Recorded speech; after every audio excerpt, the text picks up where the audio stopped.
Belgique, les États-Unis, pour que le coup d'État contre Lumumba soit effectué, afin qu'il soit terminé, avant de tenter de faire semblant de faire quelque chose.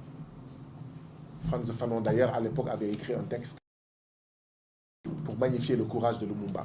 Donc, des coups d'État, en Afrique et ailleurs en Afrique, ont été régulièrement soutenus. Mais, en Afrique centrale, n'y a-t-il pas un coup d'État qui a été béni? Un ou des coups d'État même, qui ont été bénis. Mais quand l'impérialisme bénit des coups d'État et critique d'autres coups d'État militaires, ça nous appelle à bien avoir un esprit de discernement. Et un coup d'État militaire qui n'arrange pas l'impérialisme, point besoin de sortir de la Sorbonne ou de Harvard pour savoir que ce coup d'État militaire-là est conforme aux intérêts du peuple. Maintenant, oui, chaque pays avec son expérience. Le Sénégal a une expérience où la mobilisation populaire a pu déboucher dans les urnes au rejet d'un pouvoir suppôt, valet, laquais de l'impérialisme. Mais dans un autre pays, c'est une autre expérience, c'est une autre réalité. Qu'est-ce qu'il fallait faire? Laisser ceux qui sont là, continuer d'assassiner les manifestants, continuer de tirer sur les citoyens? Oui, une fraction du peuple armé a dit non, je prends mes responsabilités. On n'aurait pas souhaité cela, mais quelle était la solution? Donc, je crois que j'ai beaucoup développé cet aspect-là en langue Wolof. Et je suis sûr que même si vous ne comprenez pas Wolof, vous avez dû entendre cela en Wolof. Et je crois que c'était important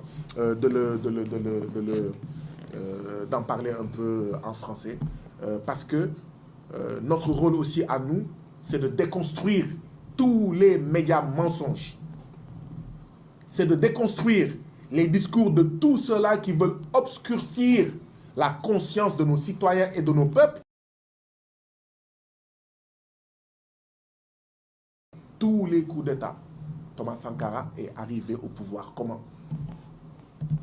Et aujourd'hui, il est l'icône de toute la jeunesse africaine, en tout cas une des icônes.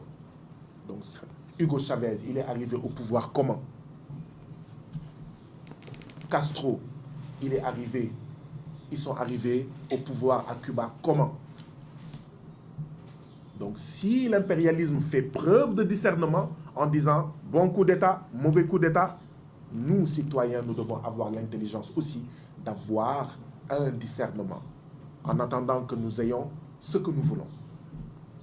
Oui, parce que dans les conditions naturelles de température et de pression, dans les CNTP, comme on dit à l'école, comme on disait à l'école, oui, les militaires, c'est dans les casernes. Mais au Burkina, nous ne sommes pas dans les conditions normales de température et de pression. Et ça, il faut le comprendre. Ceux qui ne le comprennent pas n'ont qu'à aller au Sahel, au Burkina, et faire face, en fait, aux terroristes. Et j'en profite donc pour encourager, féliciter à nouveau le peuple burkinabé dans son ensemble, les volontaires qui se mobilisent pour faire face à la barbarie des terroristes manipulés par l'impérialisme pour déstabiliser l'Afrique, le Sahel et le Burkina, afin que le Burkina aille demander de l'aide aux pompiers pyromanes impérialistes, aux pompiers pyromanes néocoloniaux. Parce qu'ils ne seront jamais la solution.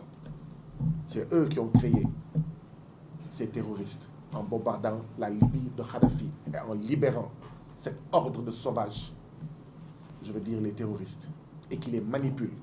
Quand vous voulez partir, quand vous voulez prendre votre destin à deux mains, et ils fomentent, vous attaquent ici, attaque là, attaque, comme par hasard, attaque ici, attaque là, comme par hasard.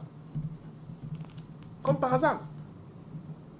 Quand sur la planète Terre, les plus riches vont, disent-ils, jusqu'à la planète Mars pour voir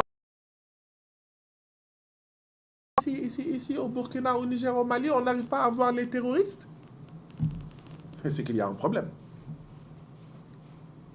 Et donc le peuple burkinabé est réveillé. Et j'espère qu'il n'ira plus dormir. J'espère qu'il va continuer à garder les yeux grands ouverts jusqu'à la victoire. Je vous remercie.